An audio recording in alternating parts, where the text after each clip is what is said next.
దేవుని ఘనమైన నామమునకు మహిమ కలుగును గాక. మన ప్రభువును రక్షకుడునైన యేసుక్రీస్తుల వారి యొక్క ప్రశస్తమైన నామమునకే మహిమ ఘనత ప్రభావములు యుగ యుగములకు కలుగును గాక. సర్వకృపానిధి దేవుడు ఆయన యొక్క గొప్ప కనికరమును బట్టి మరొక శ్రేష్టమైన శుభదినములో దేవుని మాటలు మనము ధ్యానము చేయుటకు ప్రభు ఇచ్చిన ఈ గొప్ప సదవకాశమును బట్టి దేవాది దేవునికి మనం ఎంతగానో స్తుతులు చెల్లించబద్ధులమై ఉన్నాము. ఈ సమయంలో మనము ధ్యానము చేయబోతున్న అంశ భాగము ఏమిటి అనగా, ఆత్మీయులు తమ ప్రార్థనలో దేని చేత అని ప్రార్థించాలి. ఇలా రాసుకోండి, ఆత్మీయులు దేని చేత అని ప్రార్థించాలి. లేదా దేవుని నమ్మిన వారు దేని చేత అని ప్రార్థించాలి. 31వ కీర్తనకు వద్దాం. మొదటి విషయాన్ని చూద్దాం. కీర్తనల గ్రంథము 31వ కీర్తన. దావీదు ఈ 31వ కీర్తనలో ప్రారంభం నుంచి నీ శరణు జొచ్చి ఉన్నాను, నన్నెన్నడను సిగ్గుపడనీయకుము అని ప్రార్థిస్తూ దేని చేత ప్రార్థించాలో 16వ వచనంలో మాట్లాడాడు. 31వ కీర్తనలో చూద్దామా? నీ సేవకుని మీద నీ ముఖకాంతి ప్రకాశింపచేయుము, నీ కృపచేత నన్ను రక్షింపుము. మొదటిది ప్రియులారా, నేను చదివించే ప్రతి చోట చేత, ఫలాని దాని చేత అనేది కనిపిస్తాయి అన్నమాట. మన ప్రార్థనలో మనం ఏమని ప్రార్థన చేయాలి అనంటే, నీ కృప చేత నన్ను రక్షించుము అని ప్రార్థించడము నేర్చుకోవాలి. లేదా దేవుని దేనినైనా మనము అడిగేటప్పుడు నీ కృప చేత నాకు వాటిని దయచేయి అని. మీరు బైబిల్ గ్రంథంలో ఈ కృపను గురించి మాట్లాడుతున్నప్పుడు ఇందాక మనం 57వ కీర్తనలో చదివాం, నీ కృప ఆకాశము కంటే చాలా ఎత్తైనది అని. ఒక సందర్భములో నూతన నిబంధన గ్రంథములో దైవదాసుడైనటువంటి పౌలు గారు, గొప్ప పరిచర్య చేసిన దైవదాసుడు, శిష్యులందరికన్నా గొప్ప పరిచర్య అని చెప్పచ్చు. పౌలయ్యకు మంచి దైవజనుడే కానీ ఒక చిన్న శారీరక బలహీనత ఉంది అని చెప్తారు. కొంతమంది ఏమో కళ్ళు ఎప్పుడు జబ్బు లేకపోతే అవి కొంత బలహీనతతో కూడినవి అని, ఆయన సన్నగా ఉండేవాడు, ఇలాగ రకరకాలుగా చెప్తారు. సో అవన్నీ ఇప్పుడు మనం చూడలేదు. చరిత్రకారులు గొప్ప గొప్ప వ్యక్తులు చెప్పిందే మనం చూస్తూ ఉన్నాం. ఒకవేళ మనం అందరము మన ఆత్మీయ జీవితాన్ని చక్కగా జీవిత అంతం వరకు కొనసాగించి ఒక దినాన మనము మహిమలోకి చేర్చబడినప్పుడు, మనం కూడా పరలోకమందు చేరినప్పుడు, అప్పుడు ఖచ్చితంగా అక్కడ అపోస్తుడైన పౌలు గారు ఉంటారు. నీకు ఏం బలహీనత ఉంది పౌలయ్య అని మనం అడగచ్చు కదా. అప్పుడు అడగచ్చు. అప్పుడు దాకా మనం మన భక్తి జీవితాన్ని కాపాడుకోవాలి. సరే, ఏదేమైతే ఉన్నప్పుడు ఆయన అడిగాడు. మీరు ఆ విషయాలు 1 కొరింథీ రాసిన పత్రికలో, 2వ కొరింథీలకు రాసిన పత్రిక 12వ అధ్యాయంలో ఉంటాయి. ఈ బలహీనతలు నా నుంచి తీసివేయి అని అడిగాడు. అప్పుడు దేవుడు అన్నాడు, నా కృప నీకు చాలు అన్నాడు. చాలును అంటాడు. ఆయన చాలా చక్కగా ఆ మాట, మై గ్రేస్ ఈజ్ సఫిషియంట్ అన్నాడు ఇంగ్లీష్లో. అయితే నా కృప నీకు చాలు. నువ్వు బాగైతే ఏమేమో ఆలోచనలు నీకుంటాయి పౌలు గారు, నేను కాదనను. కానీ మనం అనుకుంటాం చాలా మాటలు, దేవుని నమ్మితే జబ్బులు రావేమో, సేవకులకు బలహీనతలు కలగవేమో అని.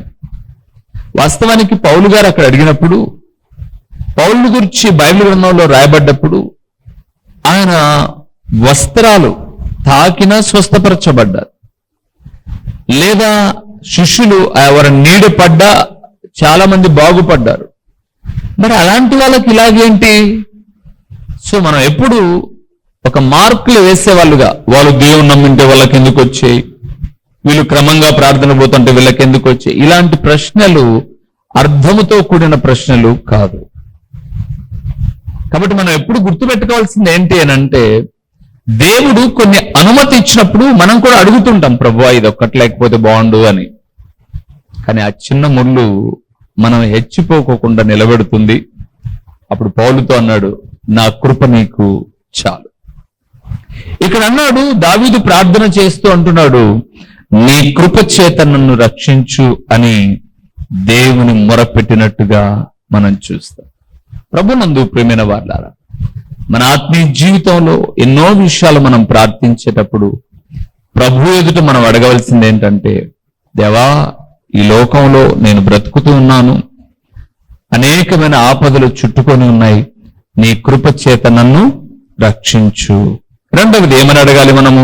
73వ కీర్తనకు వెళ్దాం ఒకసారి. కీర్తనల గ్రంథము 73వ కీర్తన 24వ వచనాన్ని దేని చేత అన్నాను, అది మీరు మర్చిపోమాకండి.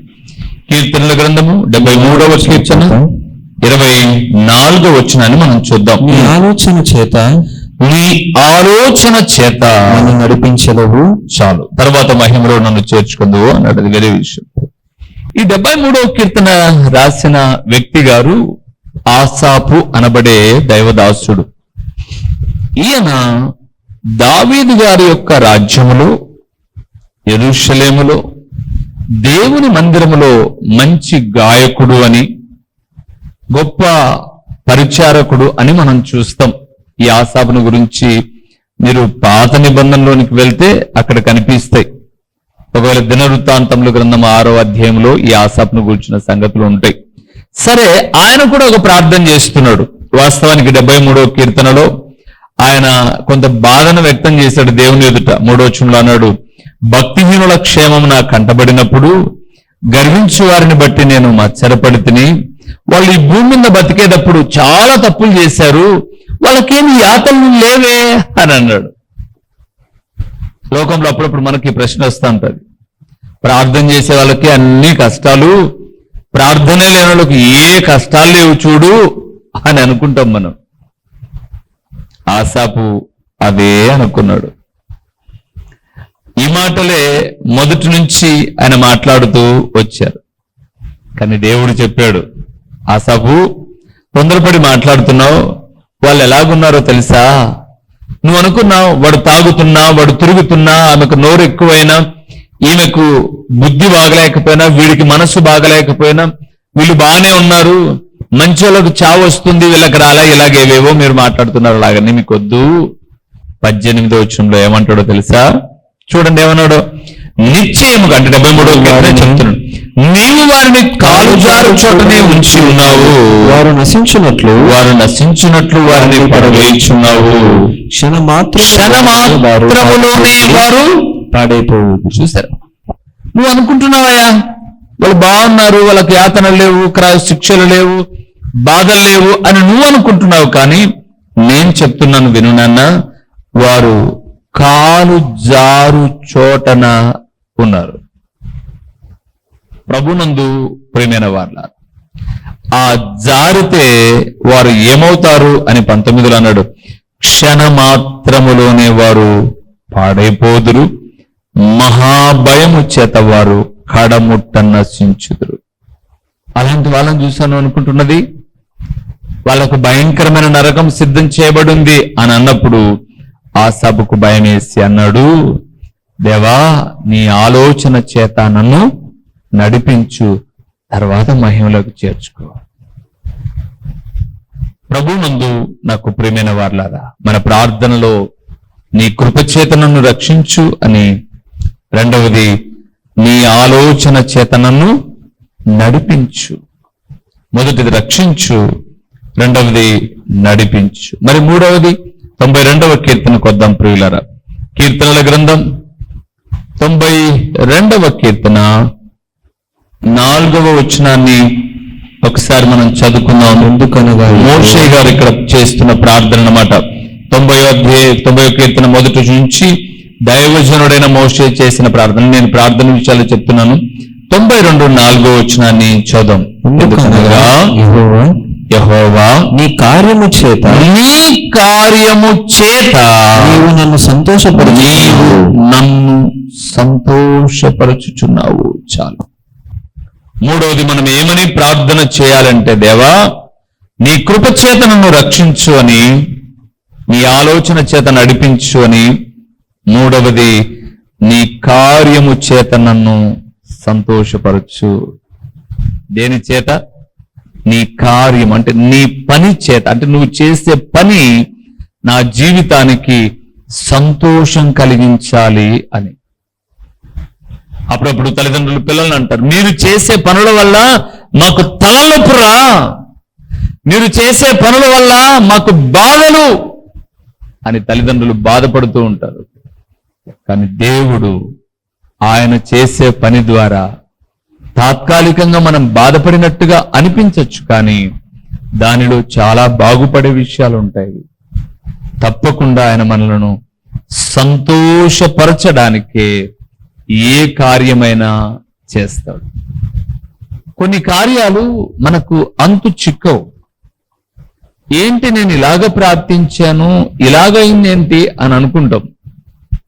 కానీ దేవుడు వర్తమాన భూత భవిష్యత్ కాలములను ఎరిగినవాడు. ఒక 5 సంవత్సరాల తర్వాత నీకు ఒక సమస్య వస్తుంది అని అంటే, నీకు రేపటి సంగతి, నాకు రేపటి సంగతే తెలియదు మనకు. ఇక 5 సంవత్సరాల సంగతి మనకు ఎలాగ తెలుస్తుంది?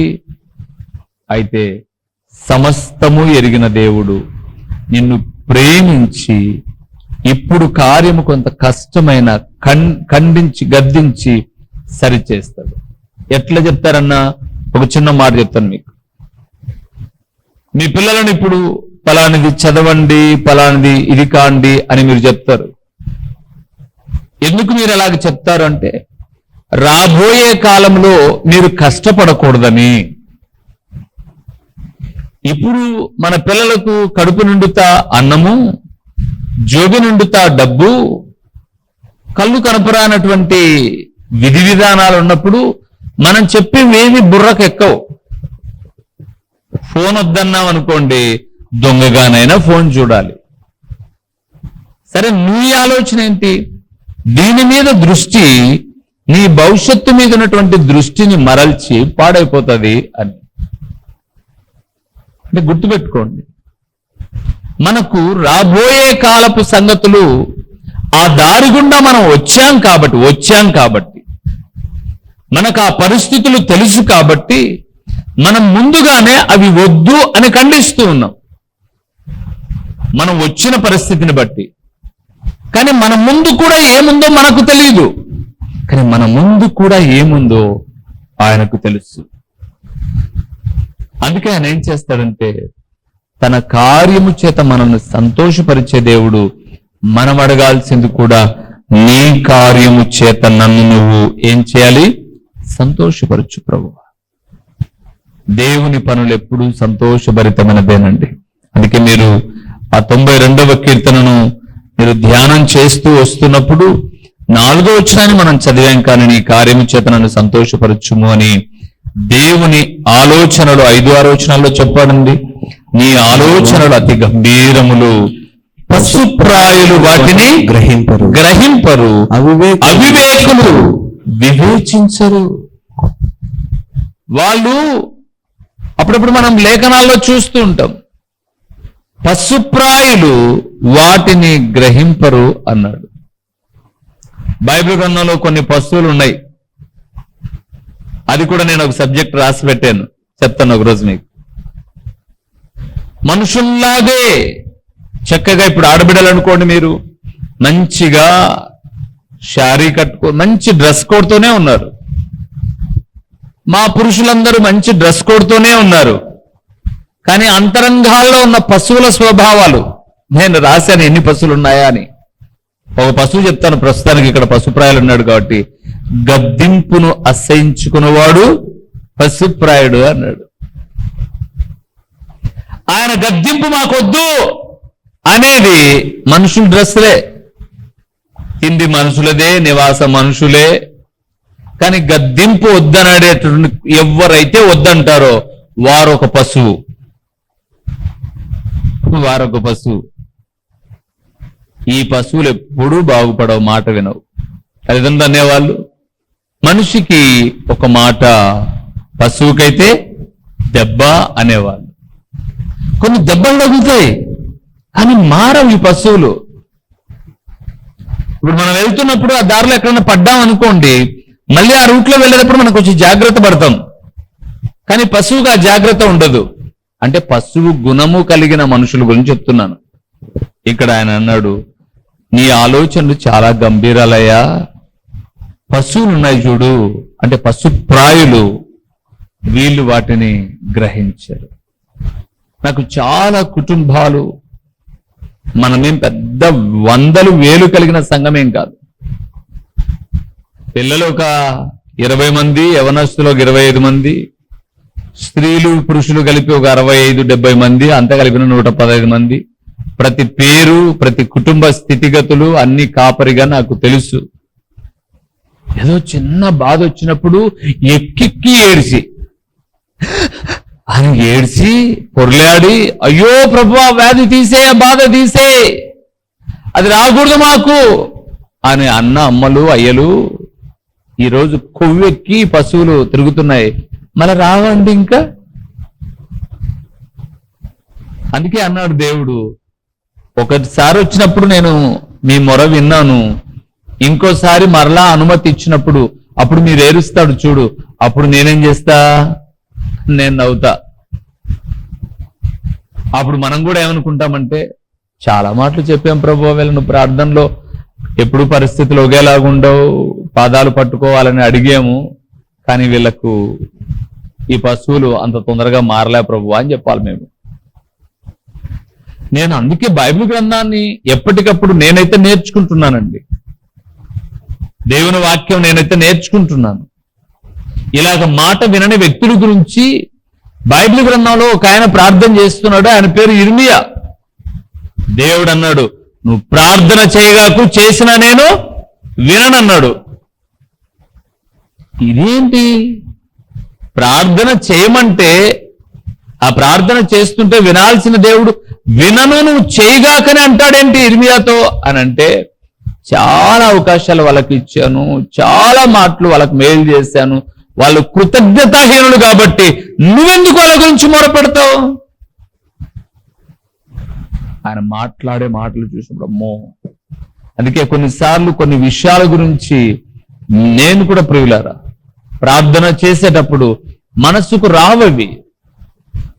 అప్పుడు నేను అనుకుంటాను, ఓకే వాస్తవంగా ఇది చేద్దామని మోకాళ్ళు వంగాను, కానీ ఆ విషయాన్ని మరుపు దేవుడు నాకు ఎందుకు కలుగజేశాడు అని అంటే, అది ప్రార్థించడము ఆయనకు కూడా ఇష్టం లేదు. దేవుని బిడ్డలారా, ఈ భూమి మీద ఎప్పుడైనా ఒక మనిషి బాగుండాలి అంటే ఉద్యోగాల వల్లనో, వ్యాపారాల వల్లనో, సంపద వల్లనో ఎప్పుడు బాగుండడు. ఒకడు బాగుండాలంటే మనిషి జీవితంలో 2 ప్రధానమైన లక్షణాలు ఉండాలి. ఒకటి పశ్చాత్తాపం, రెండవది కృతజ్ఞత. ఏదో ఒక తప్పు చేస్తాం మానవ జీవితంలో, ఆ తప్పు నేను చేశాను క్షమించు ప్రభువా అని అడిగే పశ్చాత్తాపం మనసు దేవుని దగ్గరైనా మనుషుల దగ్గరైనా ఉండాలి. రెండవది, ప్రతి నిత్యము పొందుకొని వచ్చిన మేలుల కొరకు ఏముండాలి? కృతజ్ఞత ఉండాలి. దాని ఇంగ్లీష్లో అన్నారు గ్రాటిట్యూడ్ అన్నారు. అన్గ్రాటిట్యూడ్ ఉండకూడదు ఎప్పుడు. అనునిత్యము దేవునికి థ్యాంక్స్ చెప్పడానికి మన మనస్సు సంసిద్ధంగా ఉండాలి. ఆయన అంటాడు, మోషే నీ కార్యము చేత నన్ను సంతోషపరచు. ఎహెచ్కేలు అనబడే దైవజనుడితో దేవుడు మాట్లాడుతున్నాడు, నరపుత్రుడా ఈ వాక్యమును భుజించు. వాక్యమును భుజించడం ఏంటండి? అంటే రోజుకు ఒక పేపర్ చించుకొని మింగమనే కాదు. ఆ మాటలను హృదయంలో పదిలపరుచుకునండి. ఆ వాక్యము మనలను బ్రతికిస్తుంది కాబట్టి. అందుకే మనం ప్రార్థన చేసేటప్పుడు నీ కృప చేత నన్ను రక్షించు, నీ ఆలోచన చేత నడిపించు, నీ కార్యము చేత నన్ను సంతోషపరచు, నీ వాక్యము చేత నన్ను బ్రతికించు అని ప్రార్థిస్తే, చివరిలో మన ప్రార్థనలో ప్రాముఖ్యమైన విషయం ఏంటంటే అక్కడే 119వ కీర్తన 28వ వచనాన్ని ఒకసారి మనం చూసి ముగిద్దాం. 119వ కీర్తన 28వ వచనం. వ్యసనము వలన నా ప్రాణము నీరైపోయెను. నీ వాక్యము చేత నన్ను ఇక్కడ ఒక మాట రాబడించు, నీ వాక్యము చేత నన్ను స్థిరపరచుము. అది మనం ప్రార్థన చేయాల్సింది. ఏమని? దేవా, స్థిరత్వము లేని నా జీవితానికి నీ వాక్యము చేత నన్ను ఏం చేయాలి? నువ్వు స్థిరపరచు. కొంతమంది స్థిరపడడానికి ఏవేవో వెతుకుతుంటారు కానీ స్థిరపడరు, నిలకడ ఉండదు కదండి. కొంతమందికి ఆడ 2 నాళ్ళు, ఈడ 2 నాళ్ళు, ఆడ 2 నాళ్ళు, ఈడ 2 నాళ్ళు పిల్లివాటం. పిల్లంట, పిల్లి పిల్లల్ని పెట్టి ఒక చోట ఉంచుదంట. ఎన్ని చెట్లు పెడుతుంది? 7 చోట్ల మారుతుందంట. నేను అది ఎప్పుడు అబద్ధం అనుకునేవాడిని, కానీ మేము మా పాతింట్లో ఉన్నప్పుడు చూసాము, నిజమని తర్వాత తెలిసింది. మధ్యరాత్రి లేసాను వాష్రూమ్ కని, అది చాలా సన్నిహితంగా, అంటే నేను ఏదన్నా పెడితేనే తినేది. లేచి వాష్రూమ్కి వెళ్దామని లేచేసరికి మ్యావ్ అని పలకరించేసింది. ఏంటో అని అంటే ఆ ముందంతా బ్లడ్ ఉంది. ఏమైంది? రక్తం ఉంది అని చూస్తే అది పిల్లల్ని పెట్టేసి ఆ మూల ఉంది. అదే పరిస్థితి. సరే, ఇప్పుడు పరిస్థితి ఏం కాదులే, పొద్దున చూద్దాం నీ గురించి, ఆపి ఏం చెప్పేశానన్నాం. అరుపు ఆపి పడుకుంది. నేను వాష్రూమ్కి వచ్చి చూస్తాడు, లేదు. లేకపోతే ఏమైంది? పిల్లి ఇందాక బ్లడ్ అయింది, పిల్లలు పెట్టింది అని చెప్పేసి ఇప్పుడు గూట్లో అరుస్తుంది మ్యావ్ అని. ఇది ఆటికి షిఫ్ట్ అయింది. పోనీలే, ఆడుంటుంది, వచ్చి పడుకోనన్నా. మరికొద్దిసేపటి తర్వాత ఆడలేదు, తెల్లవారేసరికి ఇంట్లో లేదు. తన పిల్లల్ని తీసుకొని ఇంకో చోటుకి వెళ్ళిపోయింది. అట్లా కొంతమంది స్థిరత్వం ఉండదు. వాక్యములో నిలిచి ఉంటే స్థిరపరుస్తాడు. నాకు తెలిసిన కొంతమంది ఉన్నారు టౌన్లో, ఇప్పటికీ ఉన్నారు.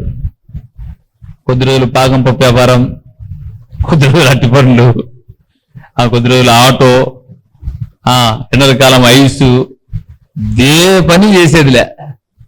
నేనన్నాను, పోయిన నెలలో నువ్వు పాకం పప్పు పంపుతానంటే కలిసి రాలే అన్నా. కలిసి రాలే. సరే, ఇప్పుడు బండి దొప్పుతున్నాడు. ఏం బండి దొప్పుతున్నావు అంటే, అట్టి పండ్లు బాగా ఫ్రెష్గా ఉండే తీసుకున్నా అన్నాడు. మరి పాకం పప్పు అన్నాను, అది లేదు, ఇది ఫ్రెష్ ఐటమ్ అన్నాడు. మరుసటి రోజుకు బండి వల్ల పేపర్లు, ఇనప సామాన్లు పేపర్లు, అదేందని చెప్పేసి అంటే సాయంత్రానికి అమ్మడబాకపోతే పచ్చి సరుకు వేస్ట్ అయిపోతుందని అన్నాడు. రోజుకు ఒకటి చెప్తానే ఉన్నాడు, రోజుకు ఒకటి తిరుగుతానే ఉంటాడు. స్థిరపల్ల. కొంతమంది మన ప్రాంతంలో కూడా ఉంటారు కదా, మన దగ్గర కూడా అట్లా ఏ పని చేయరు. వాడు స్థిరపడడు, స్థిరపడినోని ఉన్నాడు. కానీ వాక్యమందు నిలిచిన వాడు స్థిరపరచబడతాడు. అందుకే బైబిల్లో అద్భుతకరమైన మాట, నా సేవా జీవితంలో నన్ను బలపరిచిన మాట. పేతురు రాసిన మొదటి పత్రిక 5:10 రాయబడింది ఆ మాట. తన నిత్య మహిమకు మిమ్మును పిలిచిన సర్వ కృపానిధియగు దేవుడు కొంచెము కాలము మీరు శ్రమపడిన పిమ్మట ఆయన తానే మిమ్మును స్థిరపరిచి బలపరచును అన్నాడు. అప్పటిదాకా నేను కూడా ఎక్కడ రాయబడితే అక్కడ ఆలోచన చేస్తా ఉన్నా. ఎప్పుడైతే పిలిచిన దేవుని వైపు చూడడం ప్రారంభించామో, ఇంకా రాళ్ల వైపు, లేకపోతే ఎవరైనా సహాయం చేస్తారన్న వాళ్ళ వైపు చూడాల. రీసెంట్ గా 2-3 రోజులు, ఒక 4-5 రోజుల క్రితం కూడా ఒక పాస్టర్ గారు నాకు ఫోన్ చేసి, పాస్టర్ గారు మాకు సండే వాక్యం చెప్పాలి, బహుశా 4 ఆదివారాలు లేదా 5 ఆదివారాలు అప్పుడప్పుడు వచ్చేది. సండే మీలాంటి సేవకులు ఎవరైనా ఉంటే ఒక 15,000 నేను జీతం ఇస్తా, ఆయన వయసు అయిపోయిందనమాట. ఒక 15,000 నేను జీతం ఇస్తా, ఇక్కడే ఉంటా అంటే అకామిడేషన్ ఫ్రీ, కరెంటు ఫ్రీ, ఆ భోజనం వాళ్ళే వండుకోవాలి పాస్టర్ గారు అని అన్నాడు. నేను ఒక దాదాపు చాలా మందిని సెర్చ్ చేశాను, ఎందుకంటే పంపిద్దాం అక్కడికి, మేము ఎటు వెళ్ళలేం, వాళ్ళను పంపిద్దాం బ్రతుకుతారంటే, ఈ పంపించిన వ్యక్తులు అక్కడికి వెళ్ళి మాకేమి లేనిపోని సమస్యలు తెస్తారో అలాంటి వ్యక్తిత్వాలు కలిగిన వ్యక్తులను చూసి చివరికి సైలెంట్ అయిపోయాను. ఏం పాస్టర్ గారు మీకు చెప్తే మీరేం చెప్పలేదు అని అన్నాడు. అయ్యా నేను ప్రార్థన చేస్తున్నాను, మీకు తగువైన వ్యక్తి ఎవరు దొరకడంలా, పొరపాటుగా నేను ఎవరినో పంపించాను అనుకోండి, మీరా ముసలోళ్ళు ఉన్నదంతా సూట్ కేసు సర్దుకొని వాడు ఇటుకు వచ్చినాడు అనుకోండి, మీరు మా ఇంటికాడ కూర్చుంటారు. ఇప్పుడు ఆడు కూర్చొని అనుకుంటారు వారిని మేము పోయినా బాగుండే, ఫాస్ట్ డ్రైవింగ్ చేసినా బాగుండే అని. పాట రాదు, వాక్యం రాదు, కానీ ఇదేదో ఈజీ అంటే ఆదివారం ఒక్కరోజు కూర్చొని. కానీ దేవుడు అంటున్నాడు, స్థిరపడాలంటే దేవుని వాక్యము చేత మాత్రమే స్థిరపరచబడతాం. ఓకే, 5 విషయాలు చూసాం మనం ఏమేం ప్రార్థించాలో. నీ కృప చేత నన్ను రక్షించు అని ప్రార్థించాలి, నీ ఆలోచన చేత నడిపించు అని, నీ కార్యము చేత సంతోషపరచు, నీ వాక్యము చేత నన్ను బ్రతికించు, నీ వాక్యము చేతనే నన్ను స్థిరపరచు. తలలో ఉంచుదామా, ప్రార్థన చేద్దాం. దేవా, ఇట్టి స్థితిలో నన్ను నా కుటుంబాన్ని నడిపించు. ప్రభు సహాయాన్ని కోరదాం. మహోన్నతుడైన దేవా, మహాగణుడైన మా ప్రియమైన పరలోకపు తండ్రి, మీ ఘనమైన నామమునకు స్తోత్రములు చెల్లిస్తూ ఉన్నాము నాయన. మీ ఏర్పాటులో ఉన్న గొప్ప భక్తులు, అది భక్తుడైన దావీదైనా, ఆసాపు అయినా, దైవదాసుడైన మోషే అయినా, కీర్తనాకారుడు, వారు ఎవరైనప్పటికీ వారు చేసిన ప్రార్థనలో నీ కృప కొరకు, నీ ఆలోచన కొరకు, నీ కార్యము కొరకు తండ్రి వారు ఎదురు చూశారు. అలాగ మమ్మల్ని స్థిరపరచు, నీ వాక్యము చేత మమ్మల్ని బ్రతికించు అని వారు చేశారు ప్రార్థన, స్థిరపరచబడ్డారు అని మేము నమ్ముతూ ఉన్నాం. ఈరోజు మా జీవితాలలో ఈ వాక్యము వినే బిడ్డలు తమ బ్రతుకులో పోరాట పటిమ ఉందేమో, నీ వాక్యము చేత బ్రతికించు నాయన. నీ వాక్యము ద్వారానే స్థిరపరచండి. మాకు మీరు తప్ప వేరే ఆధారము లేదు నాయన.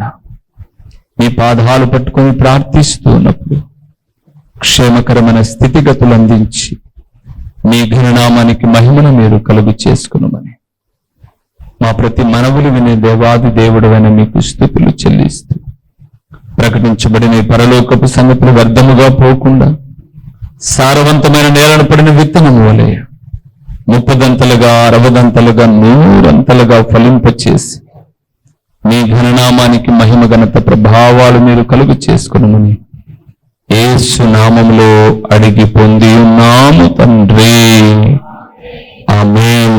మా చిరునామా దైవజనుడు బ్రదర్ ఓ రూబేన్ గారు, క్రీస్తు ప్రార్థనా మందిరం, డోర్ నెంబర్ 1-10-386, నగరిగుట్ట, పులివెందుల, కడప జిల్లా. మీ ప్రార్థనా అవసరాల కొరకై సెల్ నంబర్ 9989067409.